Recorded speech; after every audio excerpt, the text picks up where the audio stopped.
Hello hello hello అనుకున్నదొకటి అయినదొకటి. అదేంటో చెప్తాను. ముందుగా 3 కప్పుల మైదా పిండికి 1 కప్పు పుట్నాల పప్పుని గ్రైండ్ చేసుకొని అందులో వేసుకోవాలి. దాంతోపాటు మీ రుచికి తగినంత సాల్ట్, ఇంకా వాము పొడి, అలాగే కారం కూడా వేసుకొని అన్నీ మిక్స్ చేసుకోవాలి. అవన్నీ మిక్స్ అయ్యాక అందులోకి కాచిన నూనె వేసుకొని మళ్ళీ బాగా అంతా కలుపుకోవాలి. ఆ కలుపుకునేది ఏంటంటే కొంచెం ఉండకట్టేటట్టుగా కలుపుకోవాలి. కాచిన నూనె వేస్తే ఏంటంటే ఒక బైండింగ్ ఫ్యాక్టర్ లాగా ఉంటుందన్నమాట. అయితే ఆ తర్వాత కొంచెం వాటర్ వేసుకుంటూ మెత్తగా కాకుండా అలాగే గట్టిగా కాకుండా పిండిని కలిపి సిద్ధం చేసుకోవాలి. అయితే మా అమ్మ స్టార్టింగ్లో నువ్వులు వేయడం మర్చిపోయింది.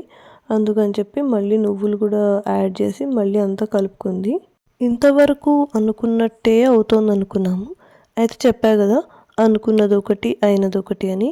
అదేంటంటే ఫస్ట్ బ్యాచ్ ఫ్రై అయ్యాక నేను ఏం జరుగుతోందో వీడియో తీద్దామని వెళ్తే కానీ తెలియలేదు.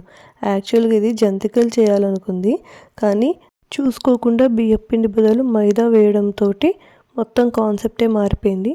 ఇలాగా చపాతీలాగా పల్చగా ఒత్తుకొని చాకుతోటి ఇలాగా స్క్వేర్స్ కట్ చేసుకున్నా. టైం లేక నేను సరిగ్గా కట్ చేయలేదు. అండ్ అవి ఇలాగా ఫ్రై చేసుకోవడమే. అలా అనుకున్నదొకటి అయినదొకటి అయింది.